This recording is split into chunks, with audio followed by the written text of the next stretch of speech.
This video is going to talk about how to use the communications feature in easyvet. This is basically going to replace all of those worklist messages that we had in AVImark. And the way we're going to start this, let's just say an owner calls and needs to refill some heartworm prevention for Rover. So I can go to my patients tab, search the pet that needs the medication or whatever the message is about, have Rover here. And then we're going to use this callback button, and we're always going to use the callback button even if it's an email or text communication. Any form of communication is going to be put under callback. So I'll click callback, and now it's going to want to I can generate a reason. So I'm trying to get my camera to focus and it won't. Okay, so it'll generate a reason. You can pick from all of these, and this is very similar setup to what our worklist messages look like. So I do have urgent nurse messages. So in here we can type in fill this RX. We'll say it's Trifexis and we want a 6-pack. And we're going to go ahead and add this. So my communication's in there. So then if I was a lab nurse and I was checking my messages all day, I would go back to the dashboard. We have this communication tab, and under reason, I would go to the urgent nurse messages. And now I see that I do have a message I need to handle. I'll double click on it. Fill this RX Trifexis 6-pack is here. Let's say I'm looking into this and I see we've never had a heartworm test and we need one to fill this.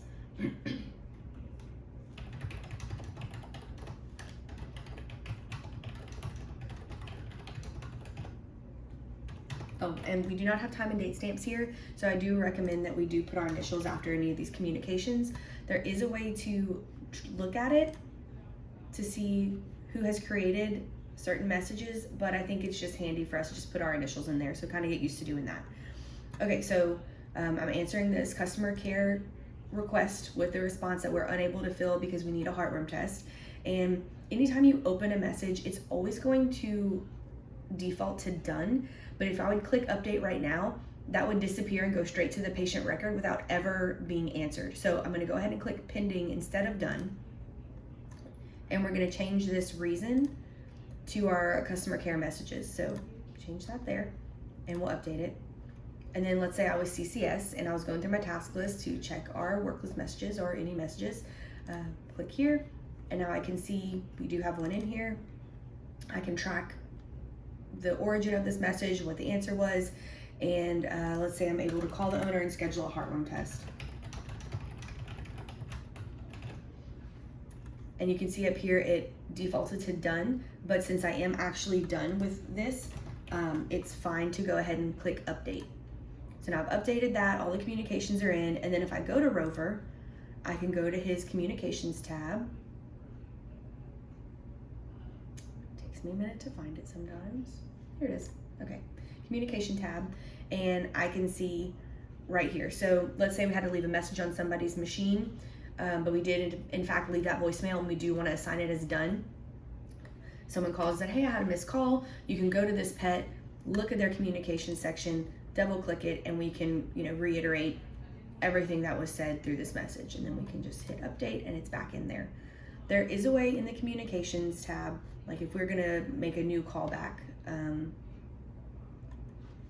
let's see, let's go under mine, I guess.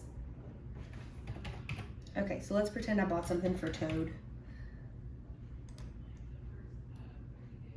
and I need an account adjustment. So I'm on Toad, I want to hit callback, and instead of a reason, because this is going to go specifically to a person, we want to find Beryl. So now I have Beryl, and I can say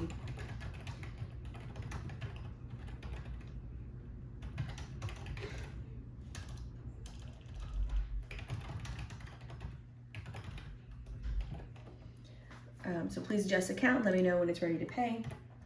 And then that would go to Beryl. So I'm gonna add it. And then if I were Beryl, same thing, I go to the dashboard, I would check my communications. She would then get a notification up here. So if you get a personal message from somebody that's only for you, it will be up here in this little person icon, or the little envelope icon, sorry, that you have that, and you would click on that and see what's going on. But I can see right here that this communication was sent to Beryl to please adjust account, let me know when ready to pay.